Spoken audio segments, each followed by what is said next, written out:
We're January 29th, 2026, and we are working on how do we stop quitting on ourselves so that we can create the life and experience that we want. My name is Dara Thomason, and this is episode 237, the 4 most powerful words for permanent weight loss. We're wrapping up January, and I want to leave you with something that can change everything for you. For years, you've been told that the most powerful thing you can say to yourself is something like, I'm not doing this anymore, or I will not give up, or I'm going to make this happen no matter what. That's the language of force. That's the language of war. And I want to propose that there are 4 more powerful words that you can use. But first, let me tell you a story. I had flesh-eating disease. I know it sounds crazy. This was about 10 years ago. I was at the grocery store and my daughter broke something. It was a little glass object. I picked it up and accidentally cut my finger just a tiny bit. In fact, I didn't even bleed. Didn't think anything of it. This is in the month of February and continued on with my groceries.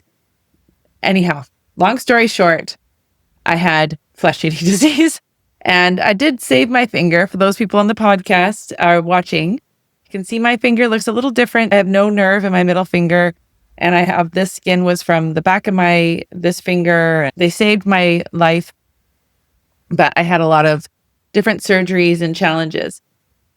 And I was in the hospital waiting for a day surgery. I'm sitting in my bed. I'm a little bit nervous about what's happening, and I can hear there's everyone else, about 8 or 9 different people also waiting for their day surgery. There's a young man, probably 17, and he is swearing. He is cussing. He is so rude, and he is like so rude to his mother.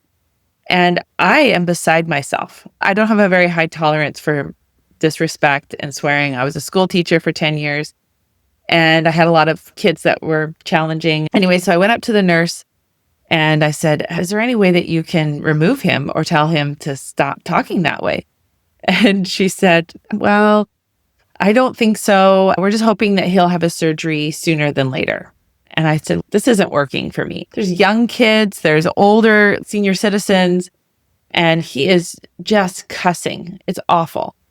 I went back to my bed, and we all have these little sheets as our room, these partitions. I just couldn't handle it anymore. It was like I was a volcano and I exploded. And the next thing I knew, I found myself in his room with the sheets around it. He's just swearing up a blue street. I walked in and I said, it seems to me like you're having a hard time. And he looked at me like he wanted to punch me. His mom was cowering, so afraid of her son. He looked at me like, who the heck are you? And I said, tell me about it. He was so off guard by my kindness and approach that he started to tell me that his arm was all bandaged and someone was trying to break into his car. So he went to try to defend it. And I started using some humor, some compassion and humor. I said, oh, well, you couldn't just let the police do their job and you had to step in. And the next thing I knew, we were both laughing and having this great time. His mother was absolutely dumbfounded. She couldn't believe this change. We started having more of a conversation, and he started to kind of open up to me and just say how disappointed he was and how upset he was. And the amount of compassion and kindness I was able to show him actually surprised me a little bit. It was really interesting as I was able to diffuse this situation.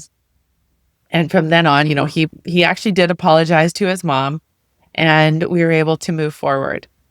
Now, why do I tell you this story? I'm curious if all the years I've been coaching women and all of my own personal transformation with weight loss, so much of the reason why I turned to food was because I did not want to be in my own head. I was so mean to myself. I kept saying things like, when are you ever going to figure this out? Why are you such a loser? Why can't you just be better? And so many of my clients experience the same level of pain because they're in their head so much and it's so negative, as they don't know how to feel their feelings. When they were kids, they were taught, you're crying, I'll give you something to cry about. We were so afraid to feel our feelings. And a lot of us have, we were emotionally abused or sexually abused. And so feelings feel very, very dangerous. Remember, our brain is 5 times more likely to look for danger than for safety. I have a close friend and she got married. Her father was very dominating. I have several friends like this. They left to get married to escape this kind of oppressive, dominating father and mother, and found themselves going from one difficult situation to another. They didn't have the skill set. One day I was talking to my friend and she said, well, I guess I made my bed and now I have to lie in it. She had a very unhappy marriage. Another friend opened up and shared about all the abuse. She felt so afraid of herself and the choices she made. And so moving forward, she felt very insecure. And so as we dive into permanent weight loss, we have to dive into all of these emotions. We didn't know what to do. We didn't know how to cope. And it's really confusing because we're adults. Technically, we're adults, but we still feel like we're that scared 5-year-old or that rebellious 13-year-old. Because we weren't taught to think about our thinking and how the lower brain and the higher brain work together, life feels really scary and overwhelming. So what are the 4 most powerful words? What do you think could be so helpful?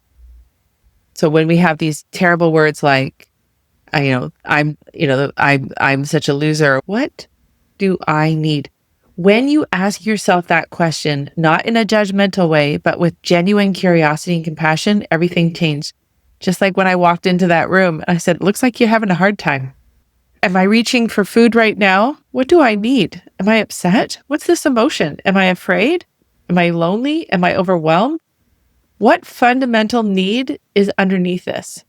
In my emotional eating class, we talk about pause before pantry. When you can name that need, you can meet it directly. You don't need the food to do it for you anymore. This is what compassion looks like. Not soft, not weak, powerful. Remember the story about Connie Rice, who learned this after 20 years of fighting? You cannot legislate behavior or change, not in a community and not in yourself. Force might work short term, but long term, it escalates the war. Compassion transforms enemies into allies. When that happens, you're solving different problems and you're facing solutions that weren't on the table before. So next time you're toe-to-toe with yourself, face-to-face with your cravings, your resistance, your old patterns, don't ask, why can't I just do this? What's wrong with me? Say, what do I need? Those 4 words are where permanent weight loss begins. So if you're ready to finally put the sword down of all that negative self-talk and beating yourself up, I have an incredible community and I have an incredible tool box that helps women transform the way that they treat themselves. I have a client who recently, we were really working on finding a peaceful Christmas, and she was able to get all of her Christmas things done. We talked about what are your essentials. She had everything done before November 30th.